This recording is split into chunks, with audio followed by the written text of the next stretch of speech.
Xalq artisti Şeyx Əbdül Mahmudbəyovun səhhətində problem yaranıb. Mətbuat xəbər verir ki, tanınmış aktyor səhhətində yaranan narahatlıq səbəbindən xəstəxanaya yerləşdirilib. Onun müalicəsi hazırda tibb müəssisəsində davam etdirilir. Şeyx Əbdül Mahmudbəyov özü də sosial şəbəkə hesabında xəstəxanadan foto paylaşaraq vəziyyəti ilə bağlı məlumat verib. Paylaşım qısa zamanda izləyicilər və sənət dostları arasında narahatlıq yaradıb.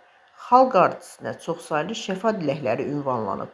Məlumata görə aktyorun vəziyyəti həkimlər tərəfindən orta ağır kimi qiymətləndirilir. Ona lazımi tibbi yardım göstərilir və vəziyyəti nəzarət altındadır. Hazırda müalicə prosesi davam edir.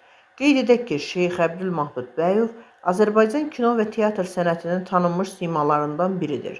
O illərdir mədəniyyət sahəsində səmərəli fəaliyyəti ilə seçilir və bir sıra yadda qalan obrazlara imza atıb.